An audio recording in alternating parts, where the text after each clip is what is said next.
My dearest love, I write this not with a pen, but with the raw, throbbing ache that lives where my heart used to be before you took it. I know you'll recognize the handwriting, the familiar loops and angles, but I pray you won't recognize the person who holds the paper. She is a stranger, a silhouette left behind in the harsh light of a truth I can no longer outrun. I've spent countless nights staring at the ceiling, replaying every whispered promise, every gentle touch, searching for the crack, the tiny, insignificant fissure that led to this catastrophic chasm. Do you remember the day we met, the sun on your face, the way your laughter sounded like the only song the world needed? I memorized it all. I built a sanctuary for us, stone by stone, from faith, trust, and a blinding, reckless hope. I gave you the blueprint to my soul, and you knew exactly where to strike. I forgave the little things, didn't I? The forgotten birthdays, the careless words, the way you sometimes looked right through me as if I were a ghost already. Because love, I thought, was a vast ocean, wide enough to swallow those small failures. I always saw your potential, the man you could be, and I loved him fiercely, perhaps more than the man you actually were.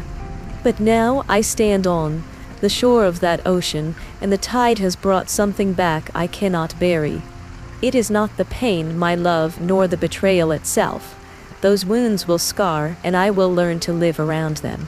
The unforgivable thing, the single, devastating piece I cannot take back, is this: you made me doubt the truth of my own heart. You twisted the very pure, beautiful thing I felt, making me question if my love was a weakness, a foolish delusion I deserved to be punished for. You took my most sacred, offering me unconditional, unwavering belief in yous, and you proved it was wrong. You proved I was wrong, and to live now, knowing that the deepest, most authentic thing I have ever felt was met with deceit, that is a kind of death from which there is no resurrection. I can forgive the lie on your lips, but I cannot forgive the way you silenced the voice in my soul. That silence is the loudest confession of all. I will survive this, I know, but a part of me, the part that believed in fairy tales and forever, is gone. And for that, my darling, I simply cannot offer absolution. I sat down to write a goodbye, but all that came out was a confession. I need you to listen to this. I need you to understand why I had to write this letter me final, desperate plea to the man who holds the key to the deepest wound I've ever known. This isn't just a letter about heartbreak.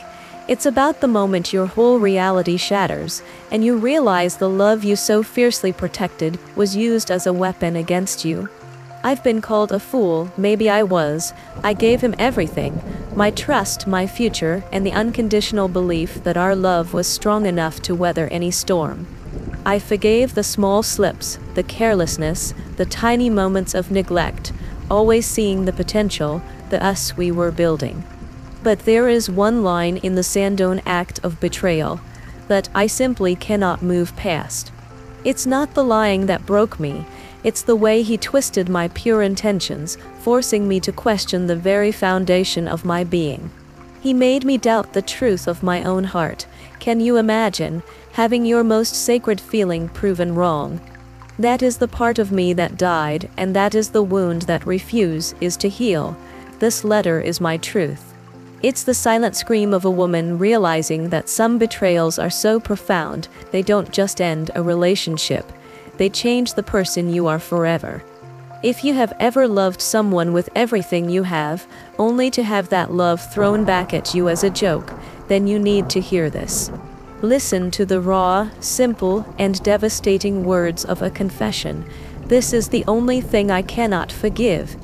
This is my story, and maybe, just maybe, it's yours too. If my words resonate with the deepest, most hidden ache in your soul, please don't just listen and leave. Subscribe to our channel so we can share more stories of love, loss, and profound human emotion. And if this confession speaks to the silence you carry, please share this video.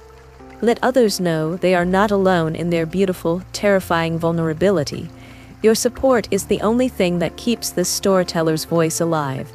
Thank you for listening to my heart.